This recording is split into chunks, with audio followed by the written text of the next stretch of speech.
Thank you. It's great to be here. I guess I should turn on my mic. That would be good. Is that okay? Is that better? Am I on? Okay.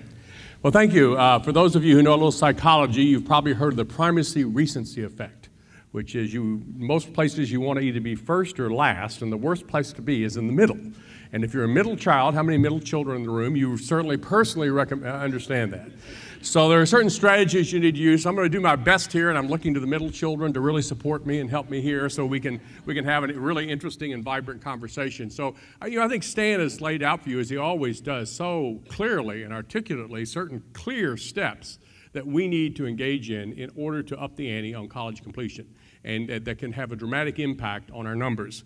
And I thank you for allowing me to be here with you today as you continue your work to mobilize. And that's what I want to focus on today, is the way today we have business leaders, we have K-12 leaders, we have higher ed leaders, and we're talking about mobilization, particularly in regions, around getting this done. And so I think the structural changes that Stan talked about are absolutely essential on the campuses. I want to talk a little bit about what it takes to really mobilize a region so you have all the players aligned and pulling in the right direction, because I think that's another piece of the strategy that has to be in place. And I know that's what you want to do in terms of bringing your communities together, business leaders, K-12, higher ed, community leaders. We work a lot with foundations, private foundations and community foundations in Georgia, all sorts of players, advocacy groups and community-based organizations that work in your communities with those students that we need to serve better. And that's the only way we really begin to change the nature of the terrain so that we can secure an educationally vibrant economy and democracy for Georgia. As was mentioned, I spoke last year at the Complete College Georgia launch at the Governor's Mansion. And it was a very important beginning step, as several speakers have said, setting a goal. Someone said last night at dinner, and I'm going to misquote Yogi Berra, but if you don't know where you're going, it's hard to get there, right? But you've set this goal, but now you're in the midst of what is the real work to really begin to figure out what's the playbook, what are the partnerships we need, and what are the playbooks we need to really get from A to B, to get to this 250,000 number, to get to this 60% goal for Georgia. This summit reflects another very important step along that path. The audacious goal is one thing, but as I said, bringing together the right players committed to collaboration, partnership, and alignment of action to realize that goal is where the rubber really hits the road. Now, as I reviewed and looked at all the different plans that the campuses had provided in your packets, and I remembered that I believe you play a little football here in Georgia. And it struck me, there's an analogy here, that you can't win unless you have the right plays and unless people are implementing those plays with fidelity on the field. But on the other hand, simply having the right plays, and those of you who know about sports know this, is not all that it takes. Well-executed plays are only a part of the chemistry that is needed to achieve success. It also takes a passion and commitment to win and a commitment to work together in collaboration as a team. So I'm here today with you and excited to be here today with you because I know you are here to address the most important challenge faced by our country and Georgia and all of our states and our communities as well. I was just talking to a president from Atlanta and your various regions and cities. We work in Savannah with our Latino student success work. And that is to secure a future in which our children have a shot at living a life, having a quality of life that represents something like what many of us, looking around the room and seeing some people who look a lot like me, have privileged to have in the last 60 years. You've come together because you know that meeting this challenge will be essential to our economic well-being, our democracy, and our commitment as Americans to the sense of opportunity and social justice for all of our people. And you're here today because you also know one other very important thing, that we cannot secure our future unless our education system in Georgia, in New York, in Illinois, in Arizona, in Texas, where I'm going tomorrow, begins to our education system begins to reassume, reassert, call out its role as a pathway to opportunity for those who need it most, and to begin to shed the policies and practices that, frankly, when you look at the data, I'm going to share a little of that with you here in just a moment, has made our education system in the United States as much a system for the reproduction of privilege as it is for the provision of opportunity. And I know you're here because you're devoting your work to that imperative.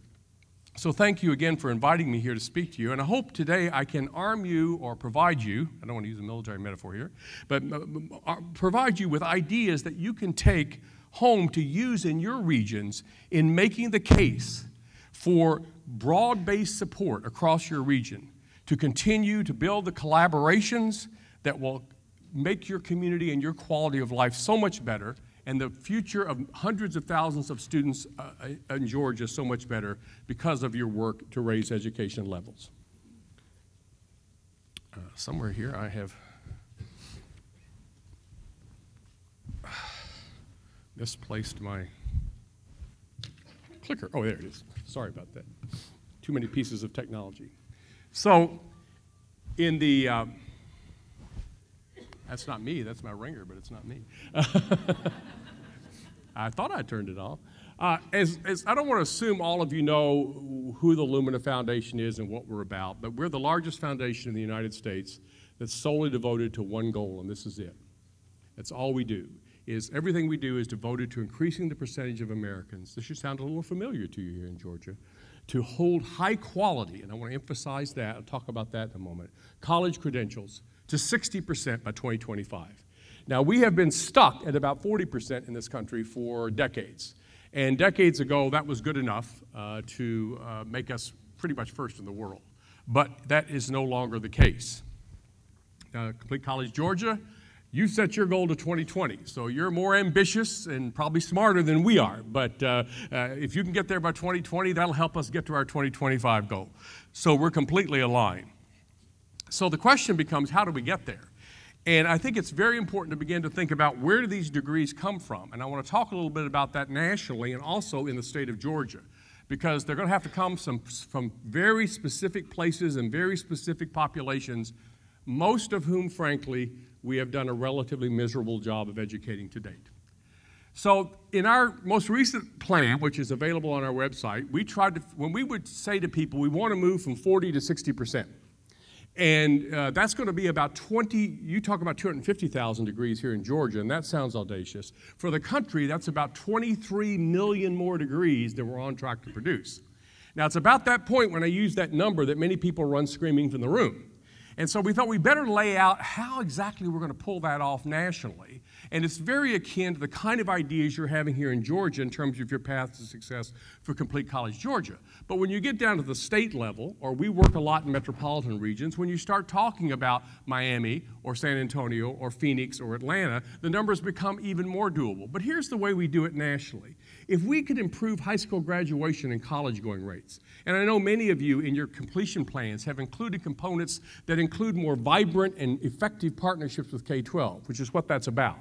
If we could raise those levels to levels that are not even as good as the best states in the United States, not as high, but better than where we are, and we've laid all this out in the plan, that produces almost 4 million additional degrees.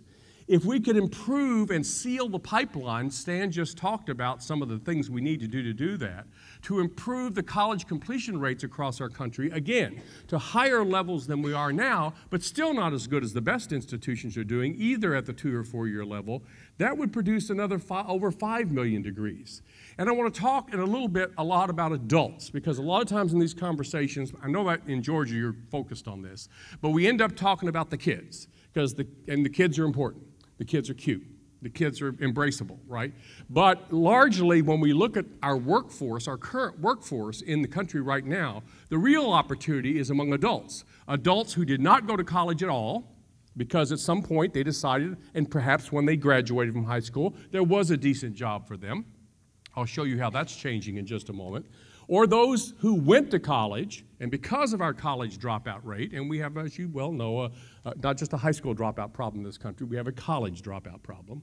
but there are around 36 to 38 million adults in the workforce right now who went to college and left with nothing but credits, perhaps some debt, but no degree or credential to help them in their lives.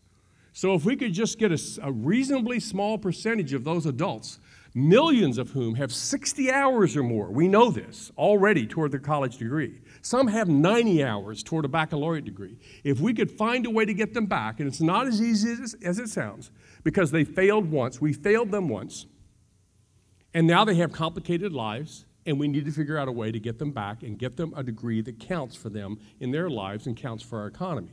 That could produce another 7 million. And then Stan mentioned the one-year certificates. We are discovering, working with the Georgetown Center, who will be represented here in just a moment, there are a large number of certificates offered, one sub-associate, sub-baccalaureate, which have tremendous value in the workplace and in terms of employability. And we need to be focusing on those and making people aware of those. And I'll tell you what I find when I talk to a lot of students and people who are first generation or they failed once and want to come back, if you start out by saying to them, you know, you ought to go back to college, and per Stan's numbers, in 6 or 8 years, you'll have a degree.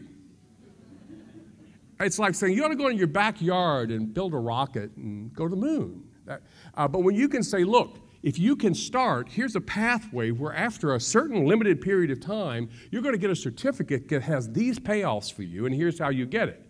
And then you know what you also find? Many of those students, not all, many of them get that certificate and really go out and fill a skills gap in the workforce, and that's great.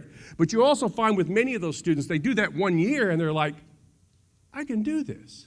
And so they go on. Or if we have the right kind of system, maybe they go to work and then they know they need to come back as the skills escalate. And if we can figure out a system where what they learn there counts when they come back, as opposed to, no, I'm sorry, that wasn't taught here, none of that counts, you've got to start from scratch.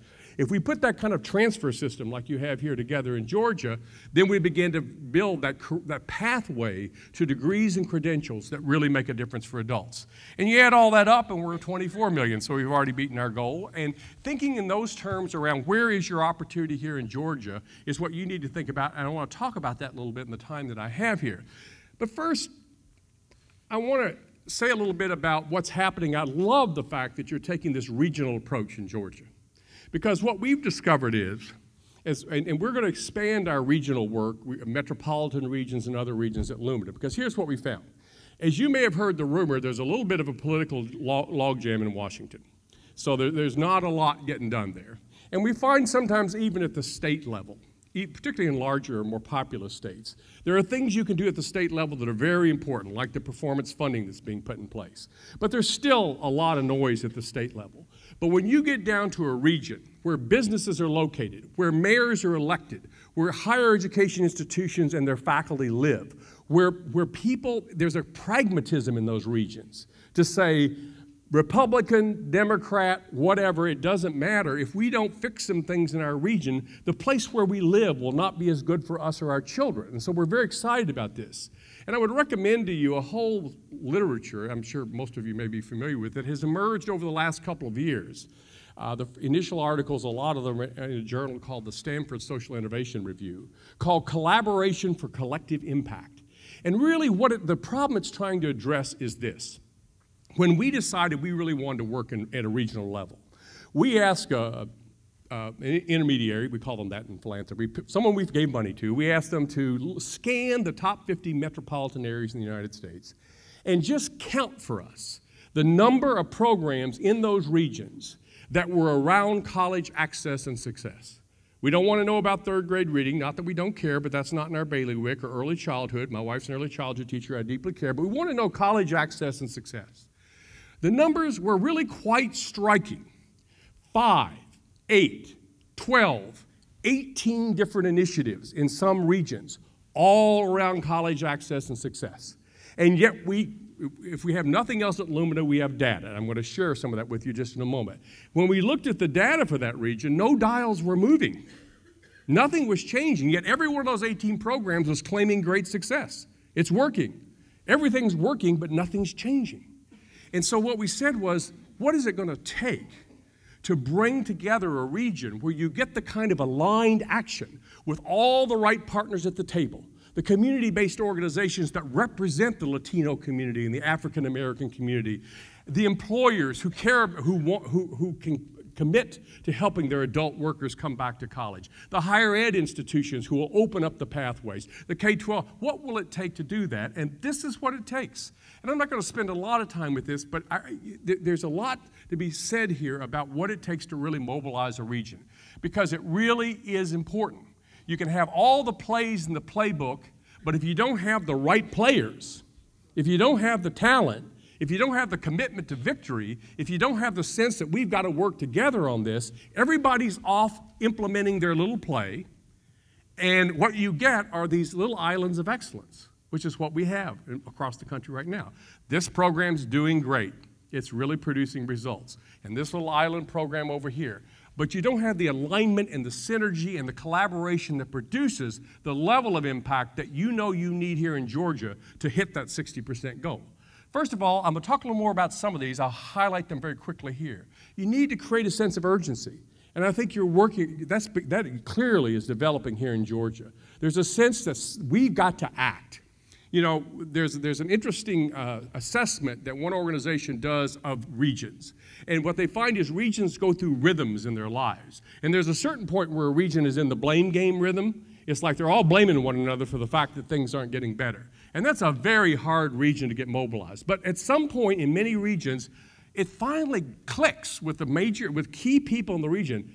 We got to get this fixed. We've got to do something. And when that happens, that urgency creates, and then you want to begin to look for champions. Champions in your business community, champions in your education community, mayors and political leadership, champions, your community foundations and regional foundations, whoever you can find who will take the lead and be the champion for this kind of mobilization.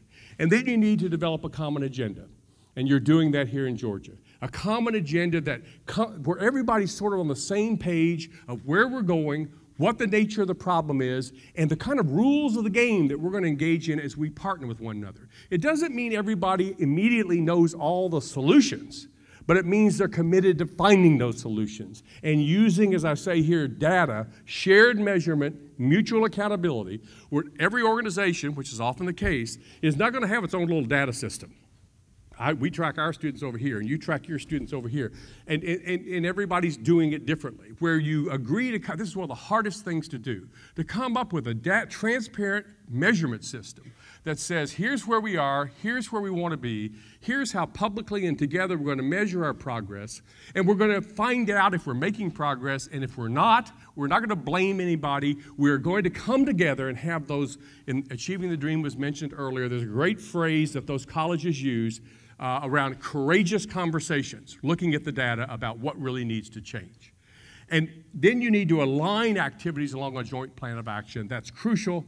And then you need to commit to continuous communication.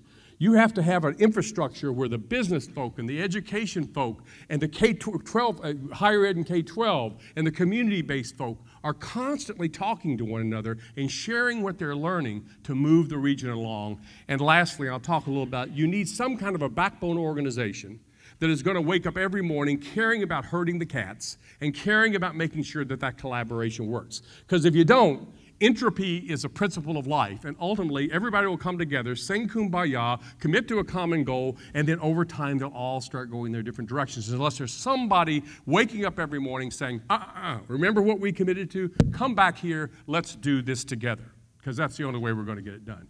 So what about creating a sense of urgency? As I say, I think you're well on the road to doing that here in Georgia. But, you know, I wonder if I walked out onto the streets of Athens, or I walked on my way back to the airport, if I stopped off on a corner in Atlanta and said just stopped a person and said, what do you think is the most important priority for Georgia right now? I wonder how many of them would say it's to get that college attainment rate up. I mean, we've kind of got the, we've kind of, the choir is here. The choir is here. It's important to have a choir because the more people you have in the choir, the louder the music is, and the more likely you are to attract people into the church, right? But we need to create a sense of urgency. Some of this data I'm sure you're familiar with, but there is there's a sense of urgency in terms of a global sense of competition.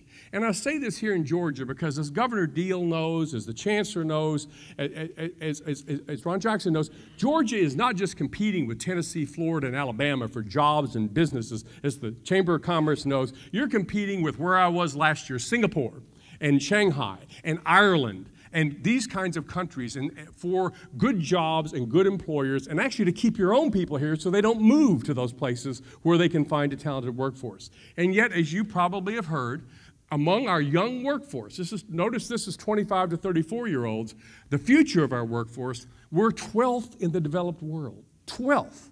And other countries, even those below us, are moving faster up the ladder than we are. Now, we did increase our education attainment level this last year by an unprecedented amount, 1%. That's the greatest increase we've seen in several years. Korea, in the last assessment, increased its higher education attainment rate in 1 year by 5%. So it's not, we're increasing. We're, like cat's feet in fall. We're moving up.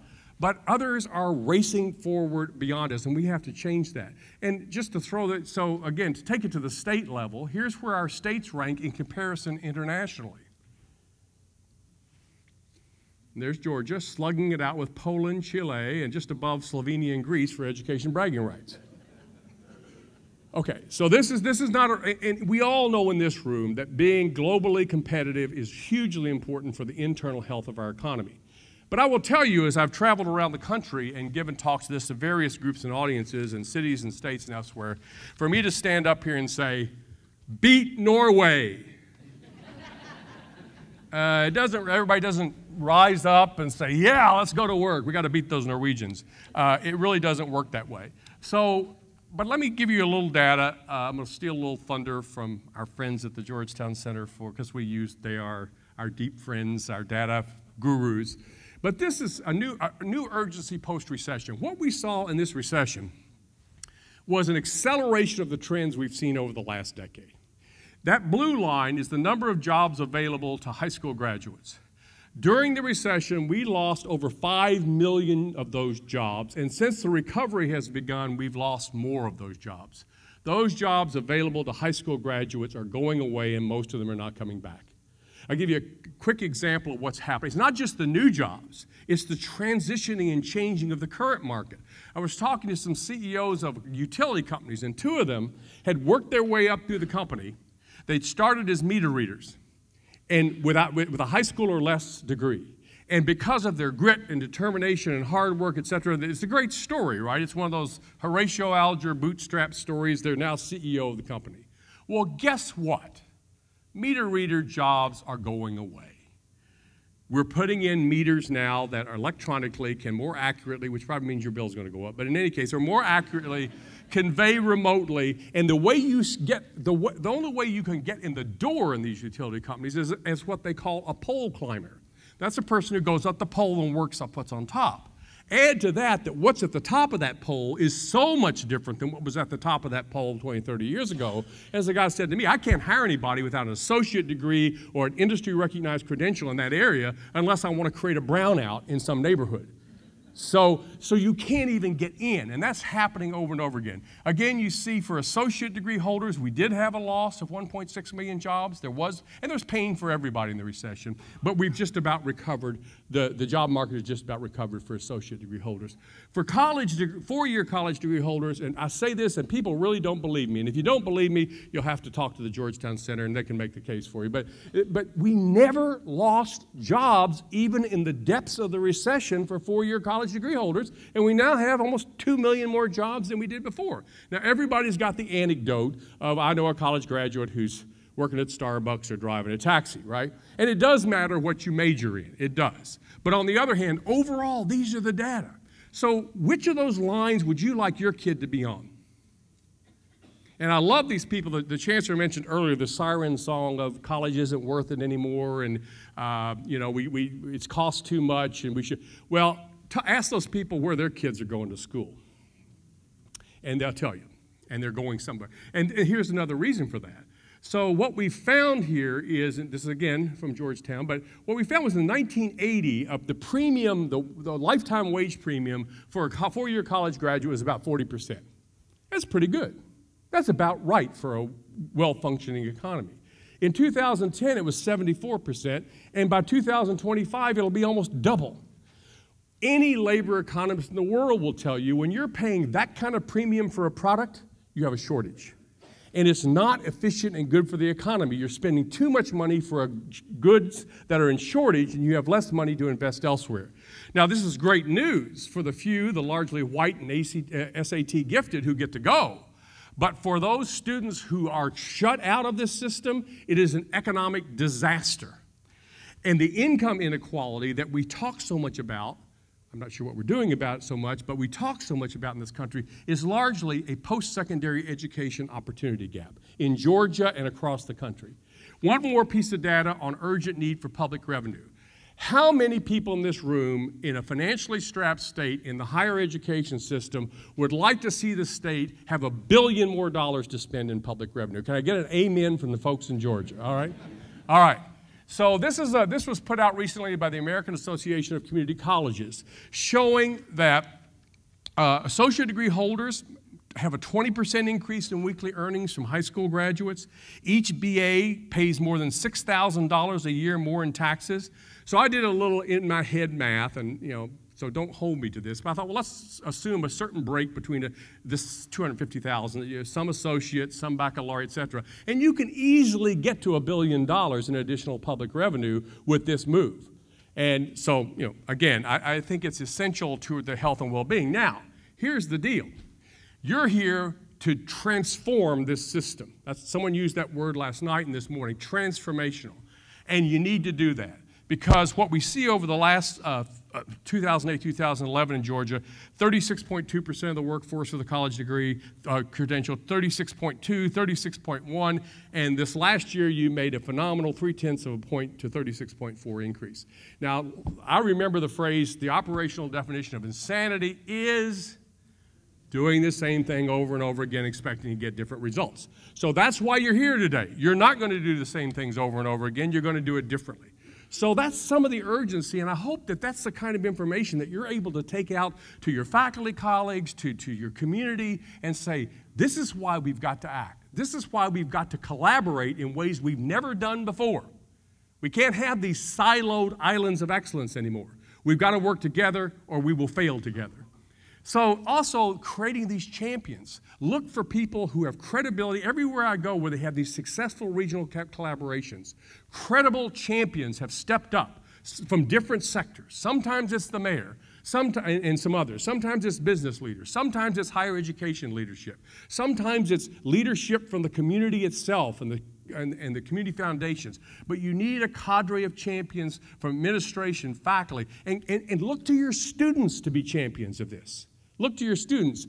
A lot of times I think one of the mistakes we make in some of these efforts to help our students to get to degrees is we approach it with a deficit model. It's like, well, there are these poor students who lack things. And so our job is to go do things to them to give them the things they lack. Now, clearly, there are things that need to be provided. Stan talked about the work in developmental education. But when you really hear the student voices, particularly the students we're most trying to serve, you begin to recognize that they are bringing an enormous number of assets to our campuses. They build on those assets. I had the privilege at one point of being on the selection committee for the Dell Scholarships. I don't know if you're familiar with that scholarship program, but it's a scholarship program that really targets juniors in high school who, frankly, excuse my French, have been to hell and back to get there and get college ready. They have been homeless 2 of the 4 years they're in high school. They've lost parents. They've lost siblings to violence. They've had drug addiction in their family. They've gone to low, and yet somehow they got to that point. And they don't have the 1,600 SATs or the 32 ACTs, but they are near or at readiness standards. And when I read the portfolios of those students, I thought, if these aren't meritorious students, if these aren't people you don't want to have on your campus, if these aren't people you don't want in your business who have shown this level of grit and determination and commitment to achieving their goals, then probably you haven't messed up recruitment and HR system. But and the state and regional leadership, all of that. Faith-based organizations, we're finding a lot of uptake in some of our regions, but among the faith-based organizations in terms of driving this agenda. And then a common agenda, which is a shared vision for change, a common goal and understanding of the problem, a joint approach to solving it that produces emergent solutions, not a commitment to a predetermined solution. For the faculty in the room, this is curiosity and intellectual challenge. That's what this is. You know, we have faculty doing research on curing diseases, on curing Alzheimer's. This is the similar kind of problem. We need data. We need to keep working to make this work. And I will tell you, too, to keep it from being an islands of excellence kind of piece, it needs to be, I firmly believe this, within a region and within a campus, it has to be a culture change. It has to be a value-driven culture change and a commitment that we're going to set ourselves a goal like we've never had before. We're going to commit ourselves to the well-being of all of our people, and policies and practices grow from that.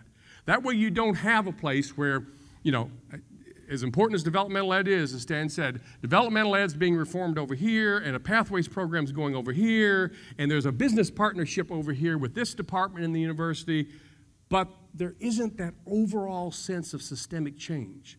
Everybody from the campus safety department to the faith-based churches in the region to the business partners who are talking to their employees about the importance of education for them and their children, it's got to be that kind of data change, and it's got to be data-driven, asset-based. Don't start in your region by saying, oh, we're terrible, we have all these needs, we have all this trouble.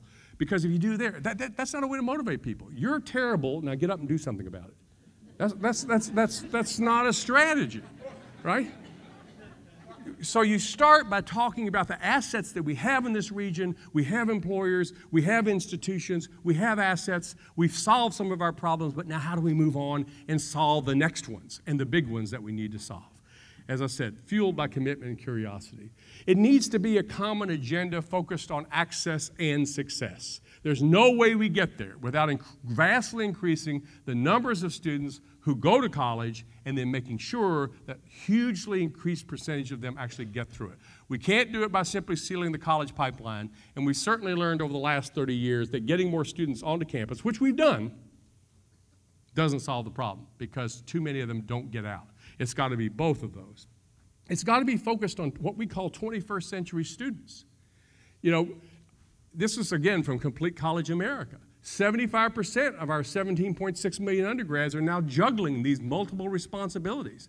And yet I find over and over again at state capitals and certainly in Washington inside the Beltway, our higher ed policies and even a lot of our practices on campus act as if our students are still full-time, living in the dorm, going to football games or something on Saturday. These are not our students. That's my son, and I hope he gets served. I hope the institution I'm paying a boatload of money serves him.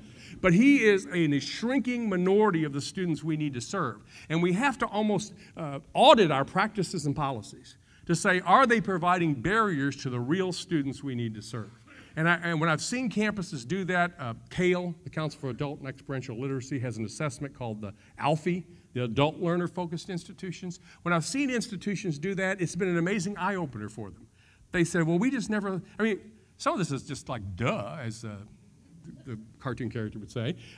It's like, well, our service offices are open from 8 to 12, closed at lunch, and then from 1 to 4. Now, I think we've gotten beyond that in most campuses, but not everywhere. And so they're thinking, well, let's see, if you're an adult with a job, that makes it pretty tough to get any services from our organization. So then they begin to do flex time, and they open up later hours and stay open during lunch. And then they tell their employees, you get to do flex time. You can come in earlier or stay later. And they have happier employees because they all wanted flex time anyway, because they too have kids and things, and they wanted a flexible working schedule. So it's a win-win. I mentioned the adults. You've probably seen this data. But just to pick that one group with some college and no degree in Georgia, you have over 20% of your workforce, 1 million plus people who went to college, living in Georgia in your workforce, and need to come back. They actually came here. So again, just to emphasize this point, Louis Soares just did a piece for the American Council on Education on the adult learner. He had a term for them. He called them something different. I can't remember what it was. But he pointed out there are 60 million adults in the current workforce who probably could benefit from a post-secondary credential who don't have one. 60 million total. That's those without any and also those with some college and no degree. Between now and 2020, your goal date, whoops, I didn't do that, did I? I don't think I pushed anything, but, oh, probably hit a key here. But between now and 2020, our goal date, your goal date, we will produce in this country about 30 million high school graduates. So you do the math. 60 million adults already in the workforce in need of our help, 30 million high school graduates total between now and 2020 in our high school system. It's not that we don't care about those folks, it's just that they can't be our total focus. I liken it sometimes to a large lake with less than optimum education water quality. And there are some streams flowing into that lake, and they're reasonable streams, but they're smaller. If you focus all your attention on improving the water quality of the streams flowing into the lake and don't go out into the lake and begin to pull that water back in and recycle it, none of us will be alive by the time we get to this goal. So it's got to be an agenda focused on equity. You know that. Here are your numbers in Georgia. These gaps are a huge barrier to your goals, especially when you consider that African American, Hispanics, these are some of the fastest, these are the, particularly Hispanic, fastest growing populations in the United States. And we have been so comfortable with these gaps over so long a period. And I think we, again, talking about courageous conversations, we have to have a conversation about why have we been so comfortable with these gaps and why have we not felt an urgency to eliminate them. And I will tell you something here, maybe a little controversial, but I will say it because I hear it between the lines, not here, but in places I go, where it's sort of like, well, those gaps are there not because we have a system that is distorted in a way in which it provides opportunity. It's there because of who those people are. It's because of what they don't have. And if we take that kind of attitude, we are lost because we've got to close these equity gaps. Just a little more depth on equity. In 2010, the bachelor's attainment rate among white Americans 25 to 29, our younger workforce, was twice that among similarly aged African American and Latino groups. Of the 49 million American students in the K-12 system, 20 million are African American, Latino, or American Indian. Also, by 2050, the Latino population under age 24 will grow by 137% to 31 million.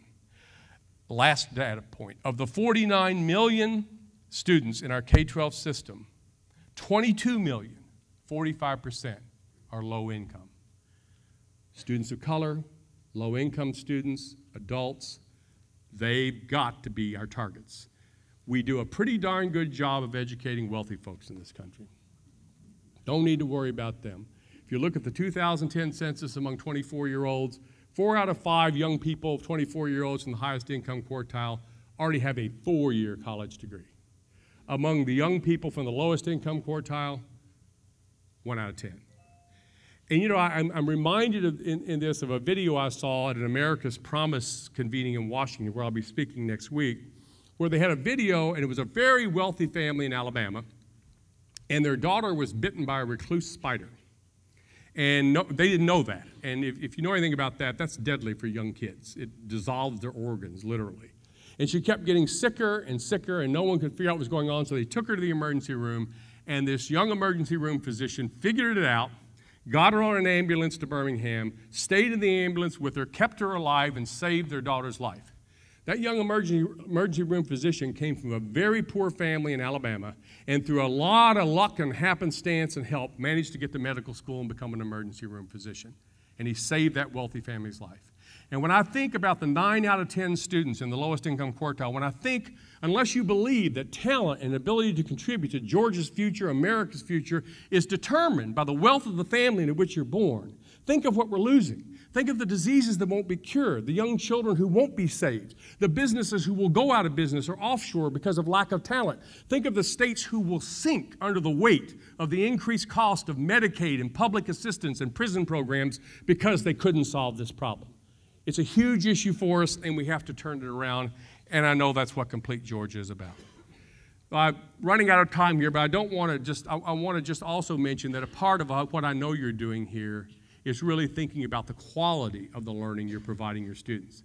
Doesn't do any good to create 250,000 more people with a piece of paper if they aren't really developing the skills and abilities that they need to serve the needs of Georgia, both its economy and its democracy. So we have to think about new ways of delivering learning, as Stan talked about. We also have to think about what are the learning outcomes we're really trying to achieve. How do we create a learning-focused system?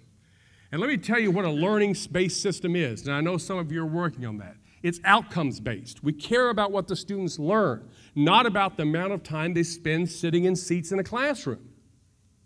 One of my good friends often want to say, if you're focused on seat time, for a student, you're focused on the wrong end of the student, okay?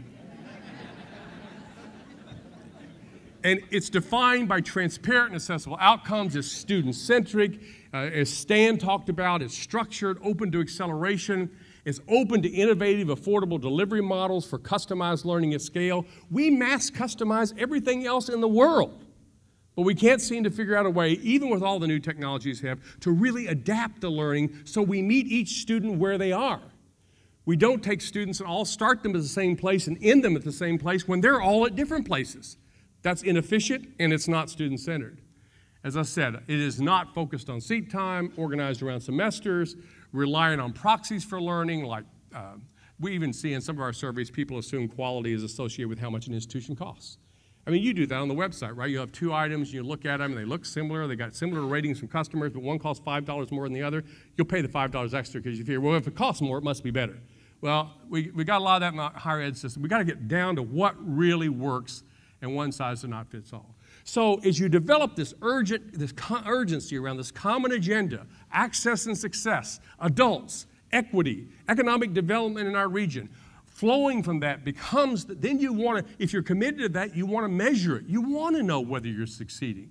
You have a more engaged community and greater public will. That's from which the joint plan of action flows, that commitment. And you look for a backbone organization who can help you stay on track through the long haul. And make no mistake about it, as the Chancellor said, this is not a 1 year, a year and a half, a 2-year event. This is a long-term commitment to turn around trends that have been with us for decades and decades and decades. And it's a commitment to common purpose and processes and continuous communication and the development of trust among the organizations working together. So let me conclude simply by saying that I am indeed excited. As Lumina, as an organization, we're excited, which is why we're coming to Georgia in so many ways, about the good work that is going on here in Georgia and the progress you're making. We think there's an opportunity here to indeed be transformational and to change the trajectories for the lives of hundreds of thousands of Georgia students. You know, I quoted this poem, I think, at the governor's mansion, but it's my favorite poem, one of my favorite poems, and I'm going to include it here again because I think it's still relevant, because it's about plans of action and playbooks and maps. Adrienne Rich, who sadly passed away last year, was always one of my favorite poets. I actually performed her on stage, but don't fear, I'm not going to do that here today. But there is a poem she wrote decades ago, and it ends like this. The rules break like a thermometer.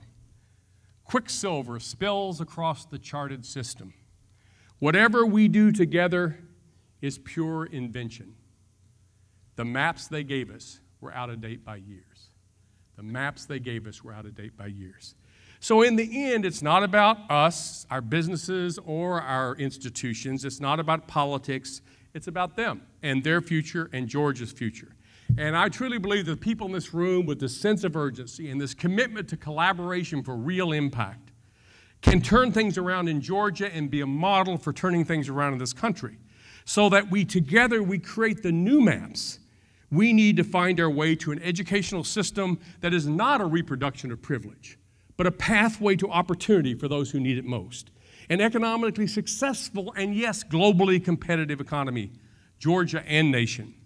A more vibrant democracy. In short, what Complete College Georgia to me is about is a renewal of Georgia's commitment to once again be a land of opportunity through education for all of its citizens. Thank you very much.